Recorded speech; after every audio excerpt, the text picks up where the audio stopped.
Talent Talk is sponsored by Company of Rogues Actors Studio, New York-style training for actors at all stages of their journey. With our part-time classes and full-time masterclass program, Rogues provides a unique post-secondary option under the guidance of working professionals. Mentoring and developing professional film and theater artists since 1993, Calgary's longest-running independent studio offers practical hands-on classes in a positive, supportive environment. Check us out at corogues.com. Company of Rogues, passionate about the art of acting.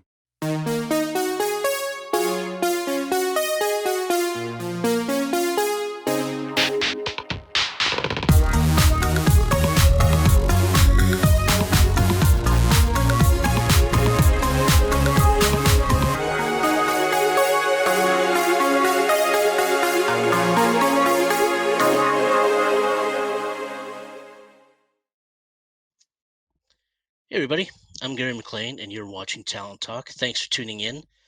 Just a reminder that if you haven't done so already, please do go to the Talent Talk YouTube channel and subscribe today. As always, the support's appreciated. And also, in case you're not aware, Talent Talk is available on podcast mediums such as Spotify, iHeartRadio, Google Podcast, Apple Podcast, just to name a few. If you'd like a full list of where you can actually listen to the show, have a look at the description details of this episode and previous episodes. Now, today's guest is a Paralympic athlete of Los Angeles, California. At a young age, he struggled with some basic movements and was hospitalized temporarily due to paralyzation. It wasn't until he was 23 that he was told he had a condition called Charcot-Marie-Tooth disease, which don't quote me on the pronunciation of that, as I'm not sure. But it's a neurological condition that affects the nervous system and muscle control. Since then, he's actually participated in multiple international swimming events, including the 2020 Paralympics in Tokyo, where he took home the bronze medal in the 50-meter freestyle. He has been recognized by the UN as an advocate for disability rights, and he is looking to break the stigma of disability. So please join me in welcoming Jamal Hill to the show. Hey, Jamal. Hey, happy to be here on Talent Talk. Thanks for having me, Gary. Oh, thanks for taking the time out to have that conversation. How you doing anyway? Great day, man. Southern California.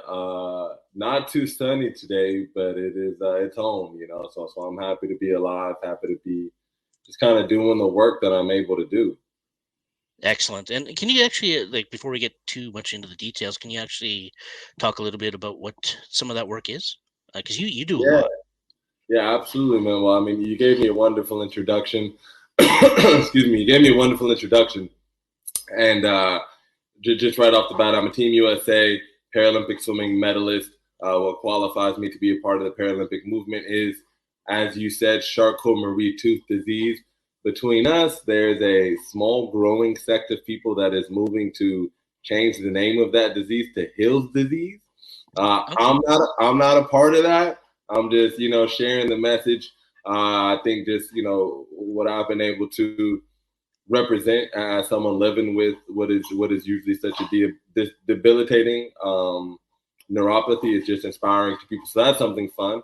Outside of that, I run a foundation, a 501c3 nonprofit organization, the Swim Uphill Foundation.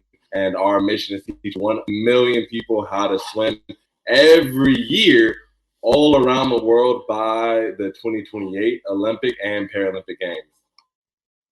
So when it comes to the helping 1 million people swim, how do you even, I'm having troubles fathoming how you actually go about doing that. No, that's a really great question, man. The number one way you do it is by meeting people where they are, okay? And to do that, you're going to have to remove the barriers, right? The 4 main barriers to swim education are ultimately, number 1, a fear of water. Number 2 is going to be lack of access to a pool or some calm body of water. Number 3 is going to be lack of access to a professional coach. And number 4 is going to be lack of access to resources, whether that be time or money. And ultimately, what our organization does, it attacks these. It literally attacks and solves these 4 issues. Students can begin learning how to swim from the safety of their own home. As long as they have clean drinking water, access to an internet connection, they will be able to ultimately go ahead and start that journey for learning how to swim. So on the ground, we teach about 1,000 people every year here in our headquarters of Los Angeles. That's from children to adults. but it's through our partners and through our licensing curriculum that last year we were able to teach 8,000 people around the world. And this year we're already set to reach 32,000. So come 2028, we'll be well into 1 million students a year learning how to swim.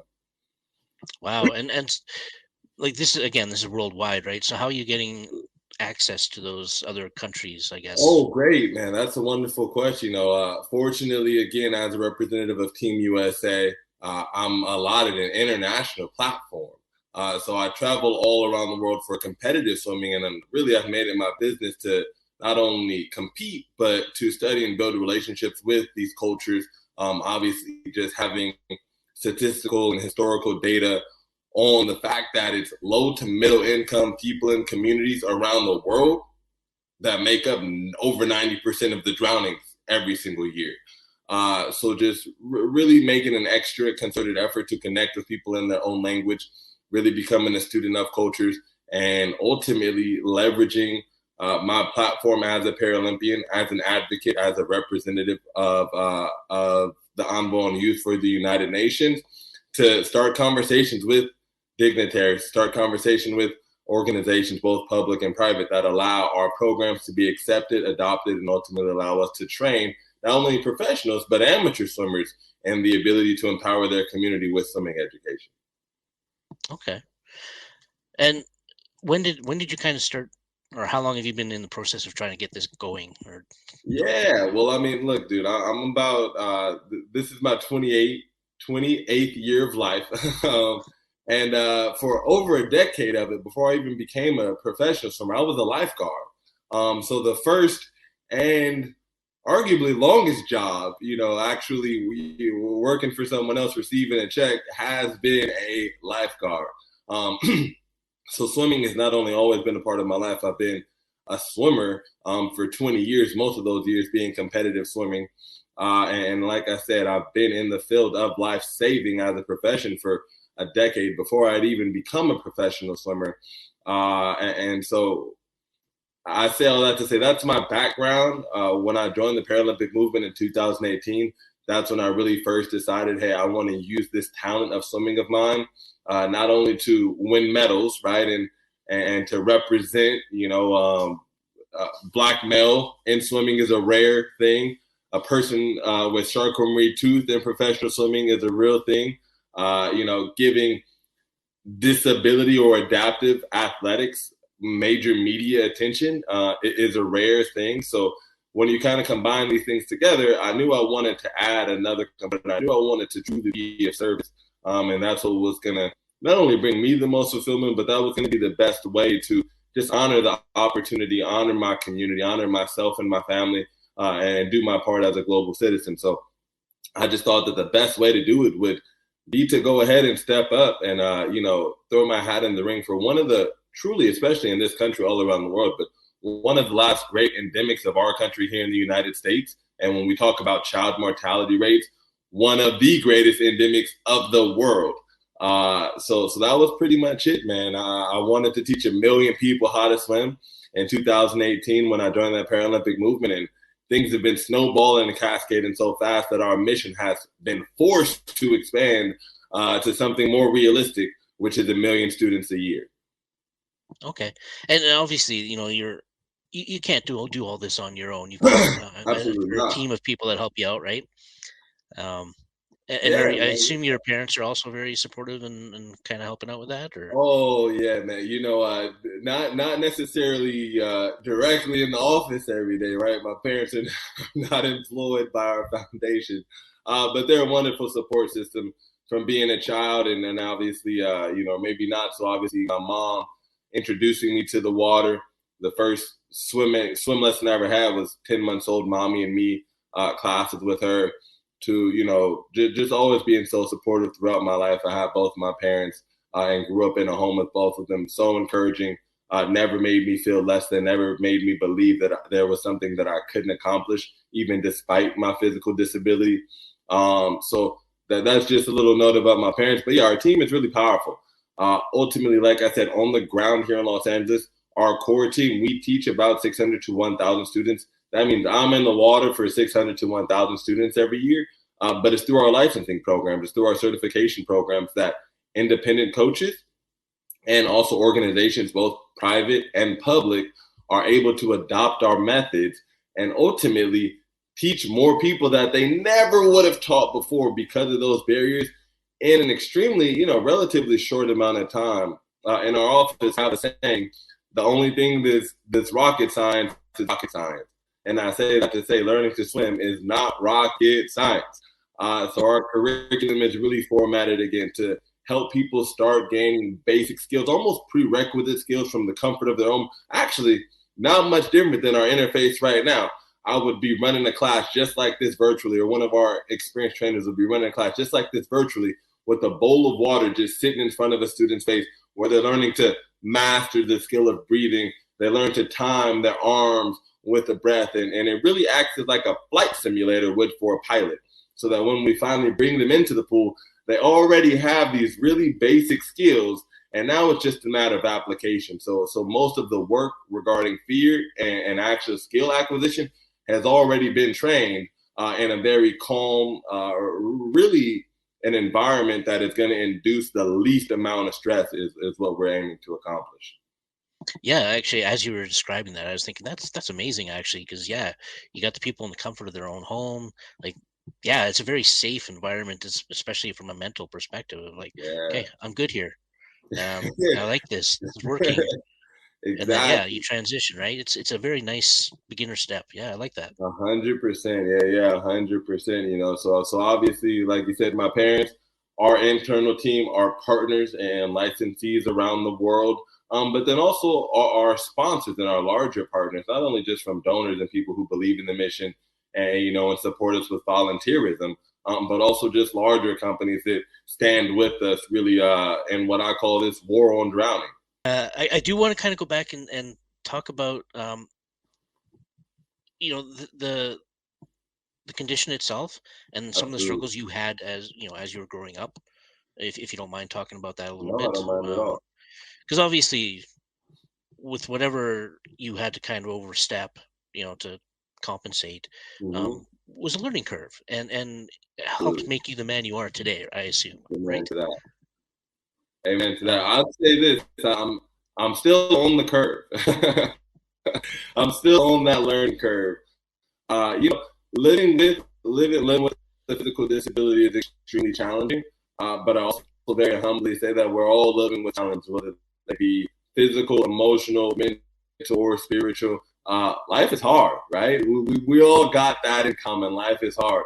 My experience at 10 years old, again, I was diagnosed with this disease, neurological disease, and we didn't find out because we were doing a checkup at the doctor's office. We found out at the Thanksgiving dinner table when all of a sudden I had lost literally the neurological connection to my body. I couldn't stand. I couldn't even move my arm to pick up a fork.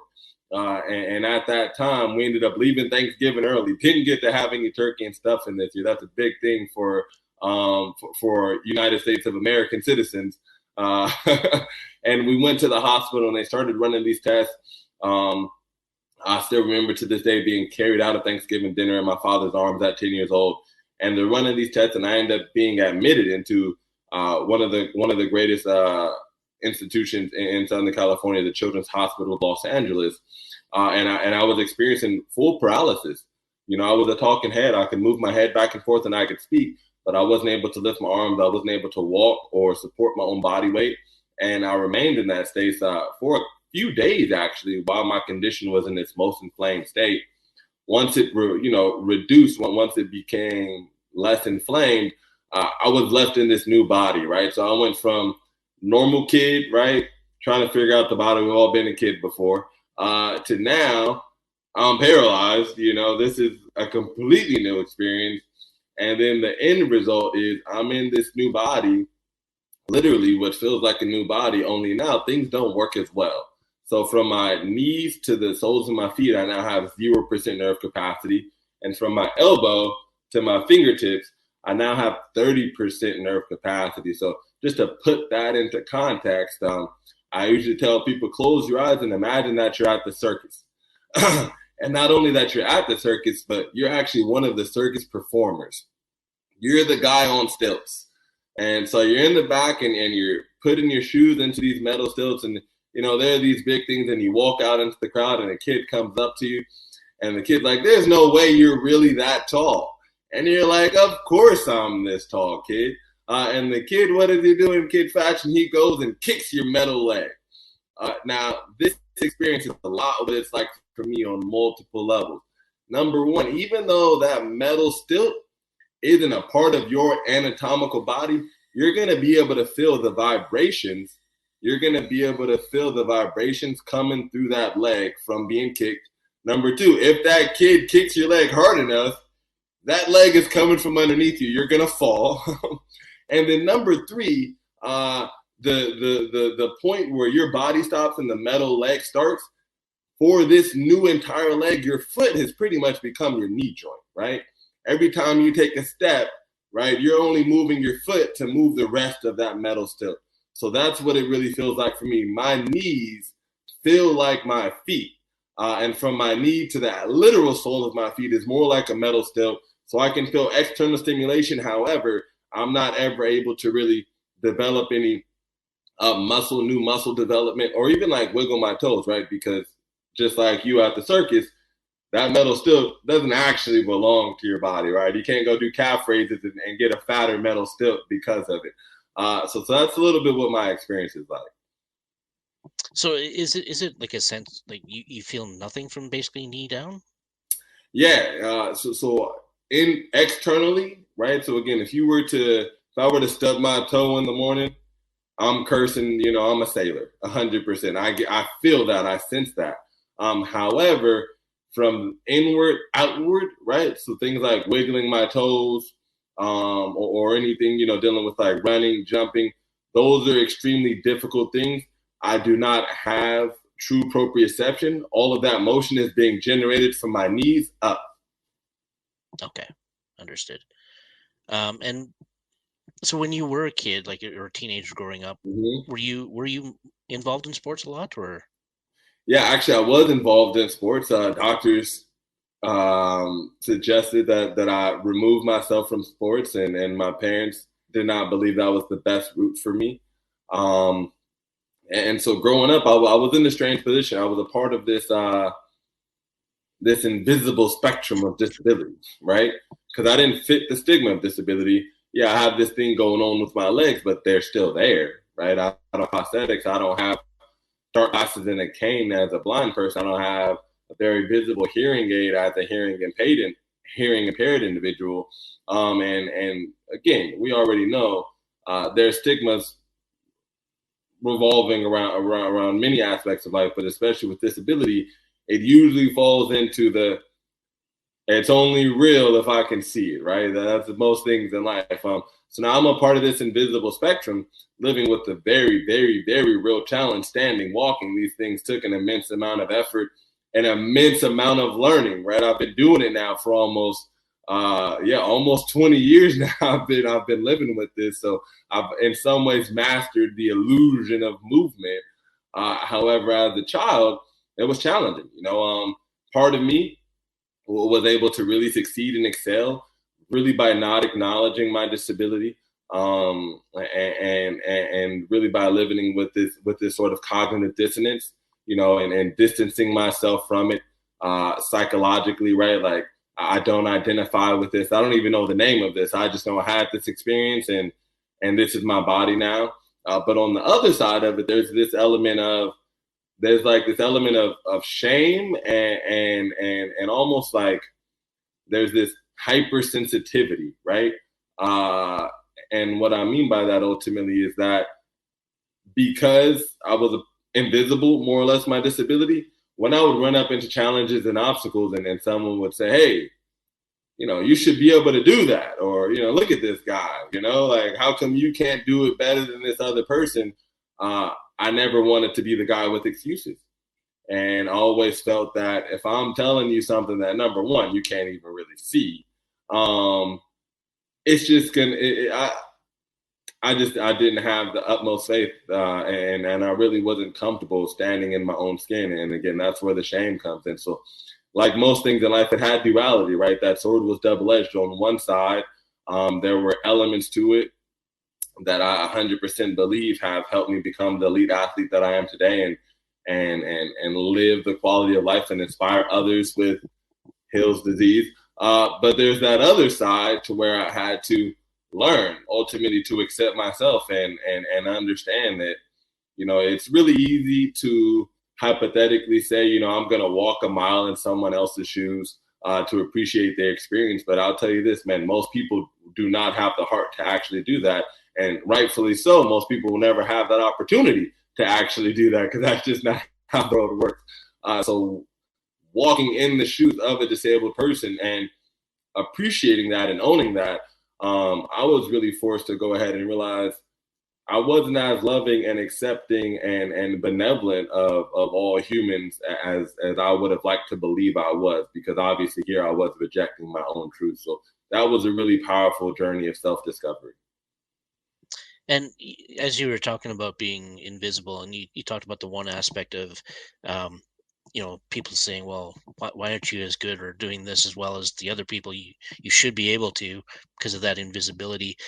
When you went into Paralympics and did you have the opposite effect of like, well, you're not disabled, why are you in here? Yeah, that's actually, wow, that's really insightful, man. That's a challenge of the other side, right? Now, I was never met with the harsh why are you in here, right? Like I never felt I'm glad to hear that. 100%. No, and that's real, right? That's not a guarantee. So I don't think I will, or at least I haven't been blatantly rejected to my face, right? Right. Just experiencing other people and being in the back room, oh, for sure, like I would be a fool to not think that people don't have their opinions, right? We've all experienced the exact same condition, and I don't think that makes anyone evil or any less than. That's just the reality of the world that we live in. Regardless of your living with a physical disability or any type of disability, or you're not living with what's classified as a traditional disability, we all grew up with the exact same conditioning. So that's really the unifying piece there. A lot of the prejudices and things like that are not discriminatory. They apply to all of us, even those who are living, within that stereotype. So I say that's, I think, the greatest challenge has come with just being in front of officials, right? Because as a part of the Paralympic movement, you have to meet certain requirements. There has to be paperwork. There has to be tests that are done to certify that from doctors. And ultimately, you come before a board who assigns you to a specific category of competition. I think that's probably been the greatest challenge, just because, you come before this board and maybe you have anywhere from 60 to 90 minutes with them, and they want to perform a series of exercises, see you walk, see you swim. And really my job in that 60, 90 minutes is to help this person who, quite frankly, knows nothing about me. They have my medical sheet, so they know it's legitimate, but they're seeing hundreds of athletes. I seriously doubt they're reading all of these medical sheets in depth and doing extreme research through it. That would just be an unrealistic expectation.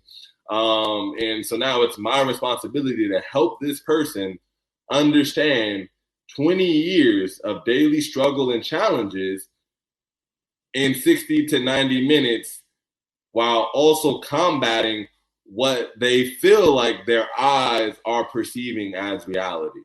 So I say this, it is a job that I don't envy. I think it's extremely challenging. As humans, we all have natural biases. And I do believe that the people in these positions are doing their best to provide fair work and to create a fair sporting environment. So, on the Paralympic side, that's really like the most in my face challenge, right? That I would say is like antithesis of that other experience. But even with that, like I said, dude, I wouldn't want that job. That's an extremely challenging position to be in. So again, it's just my job to, the best of my abilities, accurately communicate my disability, which in some ways is the opposite, right? In society, my job is to hide my disability as much as possible, right? Like to try and display, yeah, my legs don't work, but look what I can do, right? Almost like a circus act, almost like, an ego trying to prove your worth. But now here I am in this environment. It's like, well, That's not what this is about. For me to not accurately represent my disability in this environment is actually cheating, right? That I'm lying. I'm painting an image, an illusion of an athlete and abilities that don't truly exist. Just like when you watch a magic show, listen, I've got to spoil it for you guys. When they pull that dove out of the empty napkin, even though it looks like they're pulling the dove out of the empty napkin, there's a trick going on, all right? It's not just manifesting. So, as a practicing magician, I'm now in this environment where it's like, well, me putting on a magic show right here is actually not only injurious to my progress and my career, but it's injurious to the sporting field of competition, and it's also injurious to the classifiers on the board who are doing their best to understand my capabilities, and obviously they're humans. They're gonna be using it as a reference for other similar cases. So that's just something that is really important for me to be conscious of. Right, and so this kind of ties in, I think, with the whole goodness, disability advocacy, if you will, right? Yep. And trying to bring awareness to that.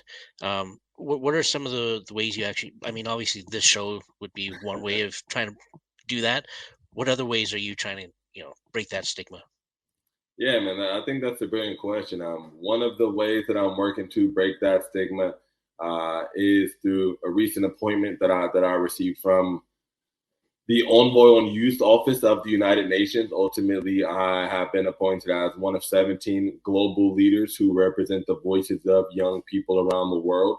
So I'm able to take international platforms and stages such as the United Nations General Assembly Hall in front of U.S. delegates, in front of international member states, and ultimately, again, just share my story, which I think is the most powerful. People love stories of overcoming, stories that highlight the humanity in us all. Like I said, we're all dealing with some challenge, whether or not it fits, a high enough quotient to be considered a disability. We've all got some type of mental, physical, spiritual, or emotional problem. Again, life is a tough place, and it takes a community, and it takes recognizing the humanity in others to make it better and to make it more enjoyable. So that's one way. And another way is in our work through the foundation and some of our work with children. We recently released a children's book through the foundation called Sammy Slims.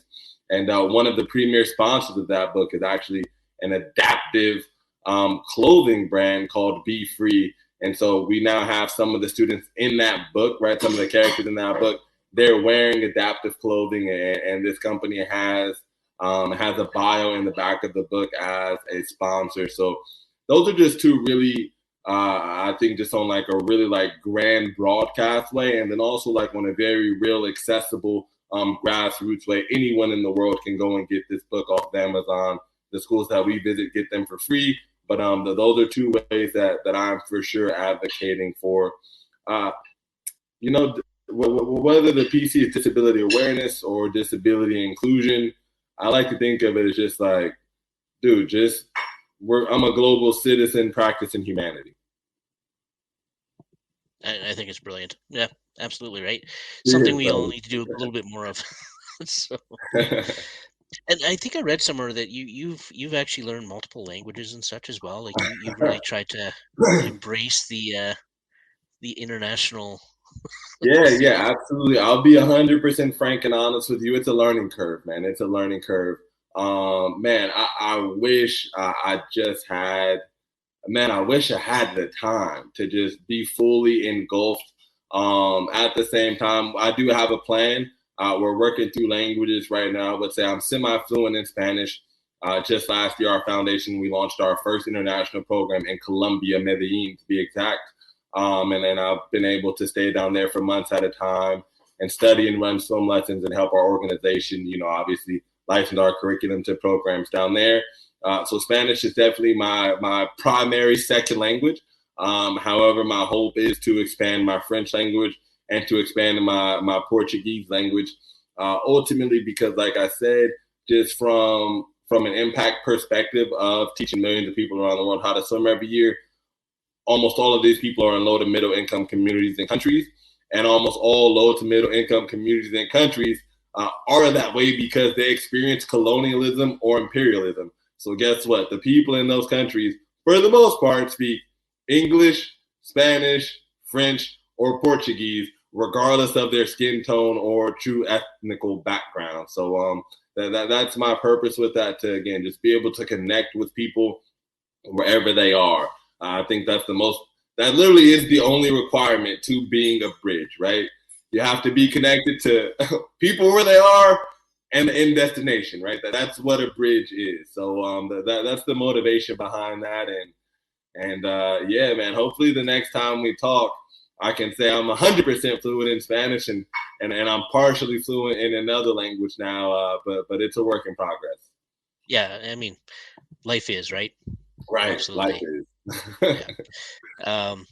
And so in your grand scheme of things, what's next for you, and where do you want to, what's the next step for you? Is there a next step, or Yeah, absolutely, man. I would say, to be honest, right now, my vision is set on 2028. That's about a 6-year vision. More immediately, as a professional swimmer, I have an opportunity, hopefully, to compete in world championships this coming year, represent Team USA and Great Britain. Obviously, next year is the big show.